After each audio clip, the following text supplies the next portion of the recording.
They saw the rebel on screen. But behind the camera, James Dean lived a quieter, more complicated truth, a heart full of longing, a soul that never settled. This is the side of Dean the world wasn't meant to see. The name itself conjures an image: a leather jacket, a brooding stare, a cigarette dangling from his lips. He was the embodiment of youthful rebellion, yet beneath this carefully crafted facade a different man existed. A man of profound complexity, a man whose heart held secrets. His fame was a blinding light. It often obscured the intricate shadows of his private world. His on-screen persona was raw. It resonated with a generation. They saw their own angst mirrored in his eyes, but this rawness was not mere acting. It was a reflection of a deeply sensitive soul, a soul navigating a world that often felt alien. He sought connection. He craved understanding. These were desires that a simple movie role could not fulfill. The characters he played were often outsiders. Perhaps this was no coincidence. He understood them intimately. He lived their isolation. To understand James Dean, one must look beyond the legend. One must peer into the quiet spaces, the spaces where his true self resided. Among the women linked to Dean, Pierangeli held a significant place. Their romance was a beacon of intensity. It was a flame that burned with fierce, undeniable passion. Angeli, an Italian actress, possessed a delicate beauty. She seemed to understand a part of Dean that others missed. Their connection was palpable. It was a whispered promise of something real, something lasting. In a world of artifice, their bond felt genuine. However, their love story was not destined for a happy ending. Obstacles loomed large. Angeli's mother disapproved of Dean. She saw him as unstable. The studio, too, exerted its pressure. They preferred a more conventional match for their rising star. These external forces created a chasm that Dean and Angeli struggled to bridge. The breakup was devastating for Dean. It left a profound scar on his already sensitive psyche. This relationship highlighted Dean's yearning for a deep, committed connection.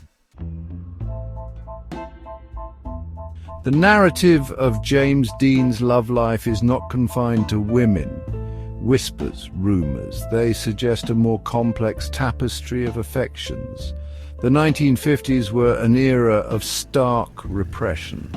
Homosexuality was not only taboo, it was criminalized. For a public figure like Dean, navigating such desires would have been perilous. Evidence, though often anecdotal or posthumously revealed, points towards relationships with men.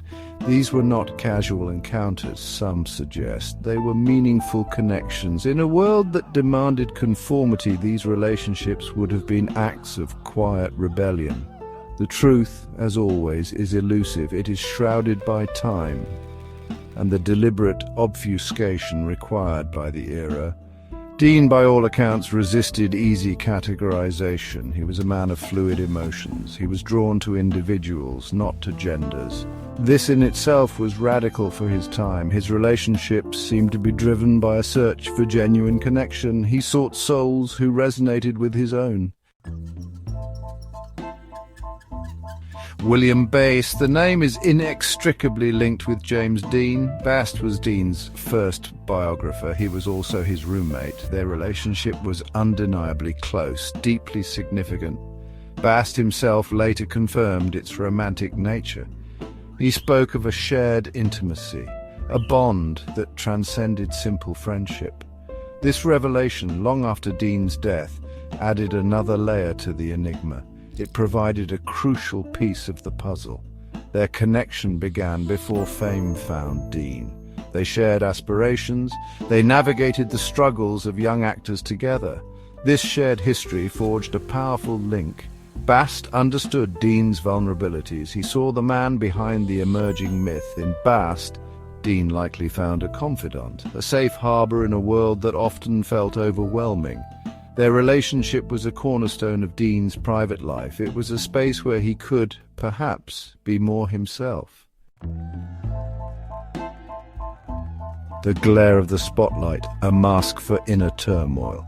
Fame arrived for James Dean with astonishing speed. East of Eden catapulted him to stardom. Suddenly he was a global phenomenon. The spotlight was intense. It was relentless. Every move was scrutinized, every word analyzed. This level of public attention can be a heavy burden. For a man as private and sensitive as Dean, it must have been suffocating. The image of the rebel was both a creation and a prison. It offered a persona, but it also concealed the man. He was expected to be the brooding outsider, the cool, detached icon. This public image often clashed with his private self, the self that longed for simple connection, the self that wrestled with insecurities. The pressure to maintain the facade was immense. Hollywood demanded a certain narrative, a narrative that often excluded the messier, more complicated truths of human experience. Dean was caught in this machinery. He was both its product and its victim. His authenticity was his brand, yet true authenticity was dangerous. The loneliness of fame is a recurring theme in Hollywood tragedies. For Dean, it was particularly acute. He was surrounded by people, yet he often felt profoundly alone. Through a friend's eyes, Elizabeth Taylor's observations, Elizabeth Taylor, a fellow child star, a contemporary, a close friend, her insights into James Dean are invaluable. She saw beyond the public persona. She understood his vulnerability. She recognized the deep emotional wounds he carried. Taylor spoke of Dean's pain, his almost childlike need for affection and reassurance. She described him as someone who felt things too deeply, someone who was perhaps too fragile for the harsh realities of Hollywood, or indeed for life itself. Taylor recounted conversations, moments of shared confidence. She hinted at the complexities of his relationships. She understood his avoidance of labels. In an era that demanded clear definitions, Dean resisted. He was, in her words, simply Jimmy. A unique individual, not a category. Her perspective adds a layer of human understanding. It moves beyond speculation. It offers a glimpse into the heart of the man. She saw the boy who never quite healed from early losses. According to Taylor, Dean's pain often manifested as aloofness or as rebellious behavior. These were defense mechanisms. The ache of solitude. A longing unfulfilled. Loneliness was a constant companion for James Dean. It shadowed him. It clung to him like a second skin. Despite the fame, the adoration, the crowds, he often felt utterly alone. This was not a simple sadness. It was a profound existential ache, a sense of not quite belonging anywhere, with anyone. His restlessness was a symptom of this deep-seated solitude. He moved, he searched, he sought distraction, but the feeling persisted. It was an uninvited guest at every party. His early life was marked by loss, the death of his mother when he was just 9 years old. This left an indelible mark, a wound that never fully healed. It fueled a lifelong search for maternal love, for unconditional acceptance. He sought this in his relationships with women. He sought it in his friendships. But the void remained. It was a deep well of longing, a longing that his fleeting connections could not entirely fill. Beyond the binary, a spirit uncaged. James Dean defied easy categorization. In his life, in his love, he resisted labels. The societal boxes of the 1950s were too small, too constricting for his expansive spirit. He was not interested in conforming to expectations. He was interested in authenticity, in being true to his own complex nature.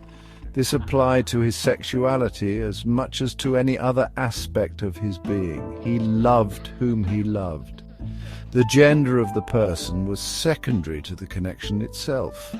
The terms gay, straight, or bisexual were not words he publicly used for himself, or perhaps not words he felt accurately captured his experience. He operated on a different plane, a plane of emotional truth. He was drawn to individuals, to souls, to kindred spirits. This fluidity was radical for its time. It remains radical for some even today. He was in many ways ahead of his time, a precursor to more nuanced understandings of identity and attraction. He simply was. His relationships, whether with men or women, were characterized by intensity, by a search for understanding. The enduring enigma, a legacy of hidden truths. James Dean's life was a brief, incandescent flare. He lived for only 24 years, yet his impact remains undeniable. His image is seared into our cultural consciousness, but beyond the icon, the mystery of his true self endures, particularly the truth of his heart. His love life remains a subject of fascination, a tapestry woven with threads of confirmed romance, rumored affairs, and unspoken desires. It is a puzzle with many missing pieces, deliberately obscured. The societal pressures of his time forced much of his private life into the shadows, especially those aspects that defied convention. The need for discretion was absolute. This means that we may never know the full story. We are left with fragments, with hints, with the testimonies of those who knew him. Each piece adds to the picture, but the complete image remains elusive. This very elusiveness is part of his enduring appeal. He represents the unspoken, the hidden. He symbolizes more than just rebellion. He symbolizes the struggle for authenticity, the courage to live even imperfectly according to one's own truth. In an era hostile to queer identities, his story, with its rumored complexities, resonates deeply. Thank you for watching Dean's Secret Love Life. James Dean Part 3, brought to you by Softbound. If this glimpse behind the legend surprised you, tell us what you think in the comments. And don't forget to like, subscribe, and follow along as we uncover more echoes from the past.